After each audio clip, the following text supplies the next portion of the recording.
High বন্ধুরা, আজ আমি একটা নতুন রেসিপি নিয়ে এসেছি। সেটার নাম হলো নিরামিষ কালারিং মাছের ঝোল। সেটা কিভাবে হয় আপনারা হয়তো ভাবছেন, নিরামিষ কালারিং মাছের ঝোল সেটা কিভাবে হয়। এটা আমি নিজের মন থেকে এই রেসিপিটার নাম দিয়েছি। তবে একদিন এই রান্নাটা আমি আমার শ্বশুর শাশুড়িকে করে খাইয়েছিলাম। তারা খেয়ে খুব ভালো বলেছে।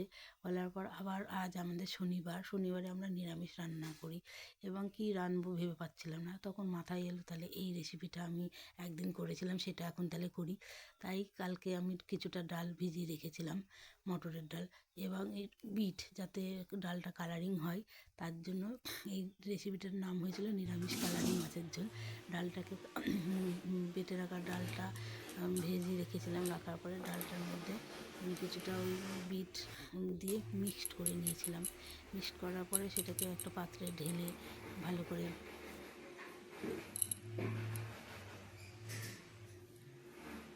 পাত্রে ঢেলে রাখলাম। এবার এর মধ্যে কিছুটা মশলা অ্যাড করব। সেটা হলো কী মশলা দিতে হবে: কাঁচা লঙ্কা কতগুলো, টমেটো একটা, আদা, শুকনো লঙ্কা দুটো এবং কিছুটা জিরে দিয়ে মশলাটাকে আমি ভালো করে পেস্ট করে নিলাম।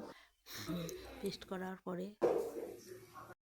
ডালটা মিক্সড করার পরে দেখলাম ডালের পেস্টটা পাতলা হয়ে গেছিলো খানিকটা।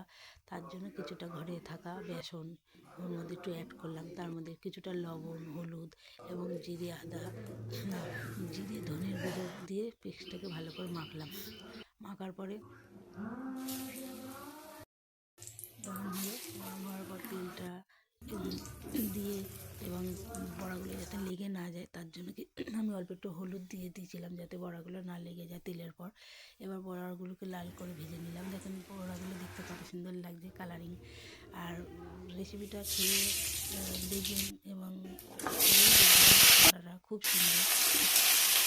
বড়াটা ভাজা হয়ে গেলে তারপরে তেলের উপরে জিরে, শুকনো লঙ্কা, তেজপাতা সোমবার করে আলুটাকে লাল করে ভেজে নিয়ে কিছুটা লবণ, হলুদ দিয়ে এবং যে মশলাটা আমি করেছিলাম সেই মশলাটা আপনারা ভালো করে কষিয়ে নেবেন, দিয়ে কষানোর পরে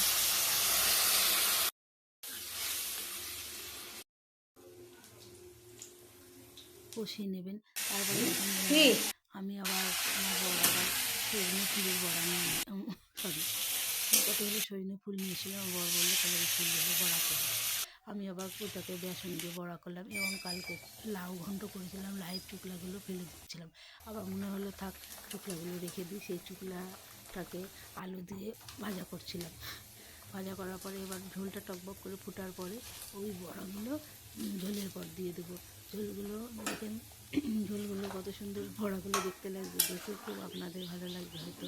আমার তো খুবই ভালো লাগে, দেখতেও কালারিং হয় বড়াগুলো এবং দেখতেও সুন্দর লাগছিলো এবং খেতেও খুব টেস্টি। আপনারা এই রেসিপিটা যদি আপনাদের ভালো লাগে আপনারা বাড়িতে করে খেয়ে দেখবেন। রেসিপিটা খুবই সুন্দর এবং খেতেও খুব দারুণ। মেয়েকে তো দুখানা দিয়েছিলাম, ও বলছিল মা আরও দুটো দাও। ওর তো পছন্দ, খুব ভালো লাগে এই বড়া খেতে, তাই ওকে পরে রেসিপিটা পরে আমরা ভাত দিয়ে খেয়ে দেখলাম খুবই ভালো হয়েছে। ঝোল বড়াটা টকবক করে ফোটার পরে